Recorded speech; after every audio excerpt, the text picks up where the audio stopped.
Hello lads and ladies, and welcome back for another video on the channel. Today we are back with some more Sky Bet League One content.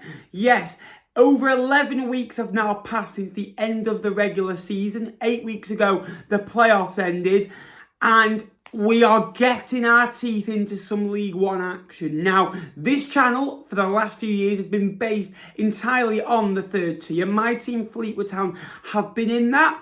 We got relegated last season. I don't know if I ever mentioned that, or it was ever, kind of mentioned on this channel last year.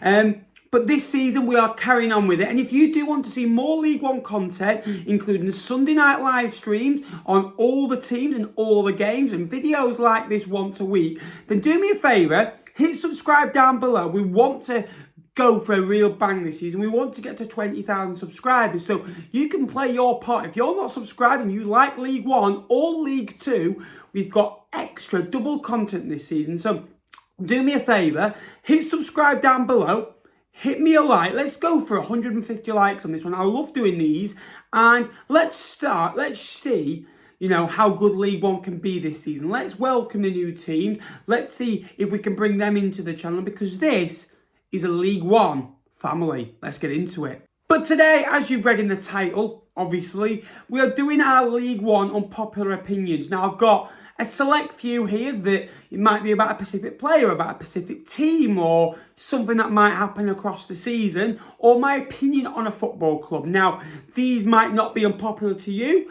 These are my opinions that I think that are out there, that are different, that people might not agree with, and let's see how they do. Let me know yours down below, any little predictions for the season as well. And let me know if you agree with me or disagree. Now, our first one's a bit of praise. Now, although they are likely to lose a couple of their players this window, I'm saying that Lincoln City in League One have the best recruitment team. Now, you can look at Birmingham signing Alfie May. You can look at Huddersfield signing Lasse Sorensen from Lincoln and also bringing in Anthony Evans. You can say that's good recruitment, but what I mean by this is Lincoln don't spend massive amounts of money on specific players. What they do, they go to maybe the non-league scene, or maybe the under-23 scenes, or from different leagues. I know specifically they like the League of Ireland. They picked up Ethan Herahan elsewhere as well. But what they do is they go and buy players, and this is the frustration with Lincoln sometimes, where you might not have them in the top six. They take 12 to 18 months to adapt. And then Lincoln are that type of club, if they want to be sustainable and want to run on this model going forward and keep going and keep getting better at it, they've got to sell them on. We've seen Lasse Sorensen, Lucas Jensen is likely to move on, but these are players that they brought in and sold on for a profit and made money on. Lasse only had 1 year left of his deal. Lucas Jensen only signed last year on a free, and it looked like he's going to go for £500,000 a year later. Jez George there, the ownership there, Clive Nates. They've got a really good business model. They've got a really good squad. And then they sign the experienced players like Derrickwa. They signed Matty Virtue a few years ago that did jobs for them. Ben House has done a good job, recent times as well. So they sign players where they are at the current time. So I'm a big kind of admirer of Lincoln City. Good football club. They are the views of Jake Tong, not those of Cod's Vlogs. I'm only joking, but Lincoln, great club. Now, currently, we are recording this 4 weeks before the season started on the Saturday the 13th of July. I don't think Wrexham get into the top six next season. I think Wrexham do what Bolton did.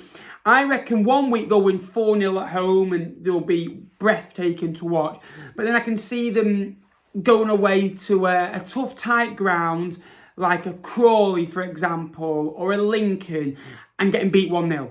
And they are used to it in the last few years that everyone's cup final is Wrexham. Everyone's kind of expectation is, let's beat Wrexham. They raise the game a little bit.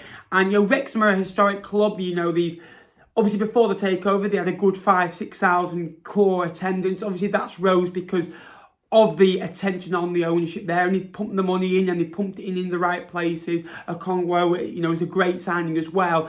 I think Wrexham finished between 9th and 13th. And I think that'll be a good season for them. I think that's what Bolton did. And if Bolton would have gone up last year, it would have been a great 3-year period for them. Finish 9th after going down to League Two, get in the playoff, miss out, go up.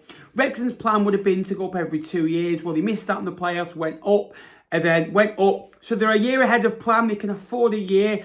They won't be seeing it like that. No ill feeling with Wrexham. Obviously, Fleetwood, my team and Wrexham have had a little bit of a rivalry with certain players going to our club, their club. We picked them to the National League title as well. They were a bit aggrieved by the way we did it. But I just think that Wrexham might take a while to adapt. Look, they could go and get 100 points and, throw it out the water again as well. They said this, first time in the Football League, they'll find it tough. So, Parkinson knows what he's doing. They've got a good core squad. I just think they've only got maybe 3 or 4 top-end League One players at this moment in time. They've got good League One players, but there's a difference between good end and top end. Alfie May signed for Birmingham. He scored 23 goals last year. And there's just a big pressure. He went for a big fee, rumoured to be around $750. And, the wages have been rumoured. It's going to cost Blues probably £2 to £3 million all in. And that's a big, big fee for one specific player. I think Alfie May will score less than 20 goals. Am I saying he's going to flop? No. I think he'll score between 14 and 19 goals. I just can't see him getting over the 20s this year as well. I think that it's going to be a hard adaptation for Blues. They're a big football club in the Championship anyway. They're a Premier League-sized football club. There's so many that you could take. There's probably 30 clubs that you could argue they should be in the Premier League, realistically. Probably 10 in the Championship as well. A couple in League One, other than, Birmingham, Bolton, I'm mentioning as well. I just don't think he'll perform maybe as well. Alfie is a top striker. I just think it's a bit of a bold one, that. So, Michael Duff has gone in at Huddersfield. They signed Lars Sorensen, which I think has been one of the best signings of the window so far. I think he was the best right back in the division last year at Lincoln. And they signed Anthony Evans. 2 good signings. They've recruited well. They've also brought a couple of lads in from Barnsley that he knows very well as well, and they don't need to move. I think Huddersfield win the playoffs. I don't think they get top 2, so there's an opening for someone else there. I think Huddersfield win the playoffs. Duff goes back to Wembley after his torrid time as Barnsley boss, losing the last minute, undeservedly, by the way. I think he goes there and does the extra job. Another one, because I like this football club. I think they've got a great, rich history. They've got a good fan base. They've got a good manager now. I genuinely believe next season there are 12 football clubs that can get promoted. And whether that be automatically winning the league, getting into the playoffs, challenge for the playoffs. And then I think there's maybe 3 or 4 that can squeeze into the playoffs and maybe have a real good go. That's 2/3 of the league. Barnsley. Now, their structure of signing players have gone backwards in the last few years. They don't really move with the times at times, I believe. Darrell Clark's a great appointment. I think it might take a little bit of time to get his way across. Where he's been previously, he's not expected to win every game. He's not expected to go and get 80 points in a league, 75, 80 points, which will be needed to get into a playoff next year. He's always had like a low budget, whether it's at Cheltenham or Bristol Rovers or Walsall. I don't think Barnsley get into the top 6 next year. And it pains me to say because I really like Barnsley. Barnsley are the staple of a playoff team in League One, aren't they? Especially the last couple of seasons where they've been unfortunate. Lost to Sheffield Wednesday, lost to Bolton over 2 legs, and never looked like they were going to get into the playoff, never looked like they were going to win it until the last 15 minutes of the second leg away, where they played Bolton off the park. I just don't think Barnsley get into the top 6 next year, and I'm also seeing there's a few other big hitters that miss out on the playoffs. Next one, we've mentioned Alfie May, not maybe being at his peak best. I think Jamie Reid, big goal Reedy, as Matt Farley says. From his podcast over there. Go and check that out as well. Love Matt Farley.